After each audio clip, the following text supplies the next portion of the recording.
Saint-Bruno, depuis 120 ans, continue de défendre les mêmes valeurs et s'adapte à l'évolution du monde.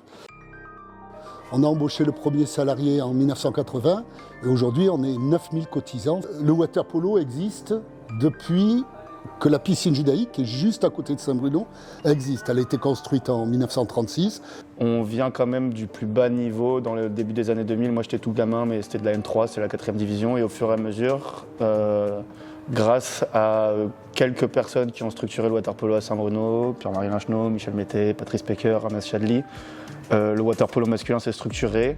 Et grâce à ça, grâce à une stabilité au niveau du groupe et des dirigeants, on a réussi à amener le club au plus haut niveau français. Ça veut dire qu'il y a une structure qui est forte, qui existe. Hein, et le fait qu'on arrive aux 2 équipes en élite, c'est que cette structure est solide.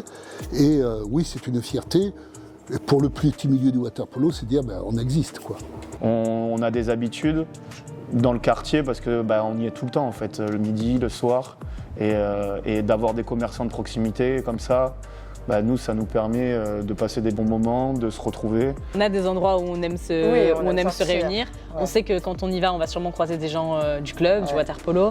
C'est un peu des lieux de rendez-vous, c'est des petits rituels qu'on a. On est au cœur de Bordeaux. À un moment où notre slogan c'était au cœur de Bordeaux, l'Union Saint-Bruno. Donc c'est vraiment, on est un quartier du centre de Bordeaux.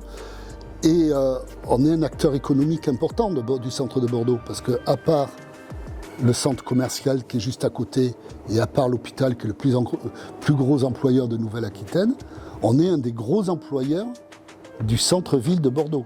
Le vivre ensemble, en fait, c'est globalement ce qu'on essaye de représenter à Saint-Bruno, c'est de gagner pas à n'importe quel prix, avec le respect de ses coéquipiers, le respect de l'adversaire. Beaucoup d'ambition. Des objectifs qui sont tous atteignables, même si parfois c'est compliqué de les atteindre, mais je pense que le club est très ambitieux et c'est aussi pour ça qu'on a des moyens qui suivent et des gens derrière nous. Moi, c'est l'esprit Saint-Bruno qui m'a toujours plu, c'est très familial. Ce qui est notre patrimoine commun, c'est la solidarité, c'est l'identité, c'est le partage, c'est la famille. C'est pas pour rien que notre slogan, c'est envers l'identité, et avec tous, le partage. Avec un ancien joueur qui était de la génération d'après, qui s'appelait Jean-Philippe Auchet, et qui s'appelle toujours Jean-Philippe Auchet, on s'est mis tous les deux là. Pierre-Marie Lingenot, le président, nous a demandé, voir si ça nous intéressait, de s'occuper de l'espace restauration. On a mis en place depuis quelques temps des petits rituels à Saint-Bruno qui datent depuis 2-3 ans. On essaye de manger une fois par semaine ensemble au Patro. Le vendredi soir, on se retrouve à Saint-Bruno au cercle pour boire un coup. Le samedi soir, après les matchs, on essaie de se retrouver, les 2 équipes, quand on joue ensemble, au même endroit pour partager des moments ensemble, faire un peu des retours sur le match, sur nos semaines d'entraînement, etc.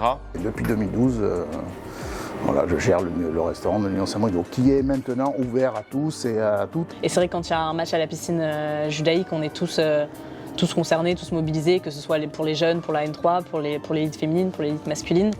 Et ça nous permet vraiment de se reconnecter avec tout le monde, de partager un bon moment, d'échanger sur le water polo, mais sur aussi d'autres sujets. L'enjeu, c'est quand même de gagner des matchs à la fin, de gagner des titres et d'aller le plus haut possible avec les capacités qu'on a au sein du club. Les 4.